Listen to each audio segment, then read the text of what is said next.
8% cuts to every department, 180 positions eliminated, $500 million committed to housing, and a utility fight with a state regulator. 1 week from today, the county executive walks to a podium in White Plains and tells Westchester what year this is actually going to be.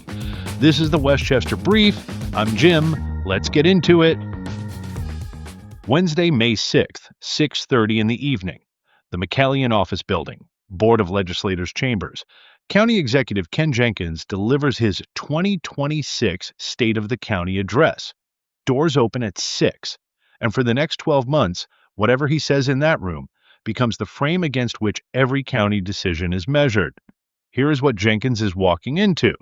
In December, he signed a $2.5 billion 2026 budget that cut every county department by 8% and eliminated approximately 180 positions, roughly 5% of the county workforce. The budget closed a $197.7 million gap. Property taxes went up 3.7%.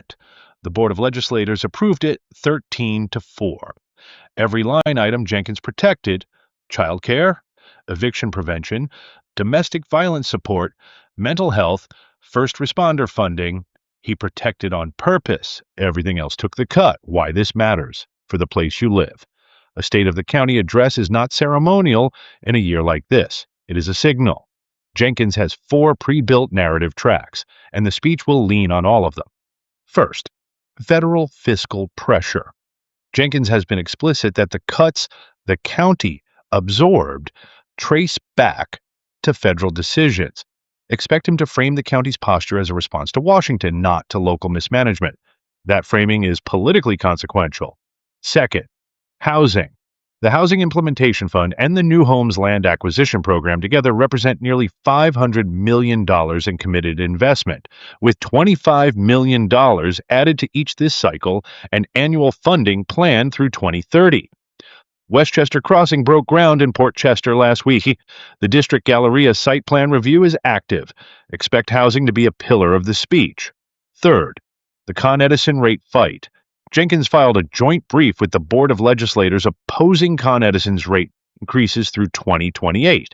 He secured a public hearing in Westchester. Whether the Public Service Commission rules before or after the 6th matters for how Jenkins frames the outcome. Either way, he will lean into the utility cost fight as evidence that the county is pushing back on costs residents actually feel. Fourth, mental health and direct services. The Mental Health Safety Net Clinic that opened earlier this month in White Plains, restoring direct county delivery after years of outsourcing, is the concrete case study for Jenkins's posture that the county can reduce outside dependencies while absorbing federal pressure. What to watch for specifically: the commitment he makes on 2027 property tax trajectory, whether he names a specific new housing program beyond the existing $500 million framework, how directly he calls out Con Edison and the Public Service Commission by name, and whether he signals a posture on 2027 department cuts before the budget cycle begins in the fall. 1 week out, the signals are already leaking into every county statement. By Wednesday night, the frame will be set. Here is what else is happening across Westchester this week. At the abandoned International Business Machines campus in Somers, New York State Police have now confirmed 28 trespassing arrests over a 30-day period. An April 11th arrest resulted in felony weapons and burglary charges after a loaded 9mm pistol and burglary tools were recovered. Urban exploration content on social media is driving the volume. Metro North fare increases that took effect January 4th of this year remain in place for the full year. Base fares went up 4.5%, with some ticket categories up as much as 8%. Hudson Line monthly passes now range from roughly $64 to $350 depending on zone. New York Blood Center Enterprises has opened a 187,000 square foot tri-state campus at 601 Midland Avenue in Rye, consolidating blood collections, processing, cell therapy manufacturing, and life sciences research in one location.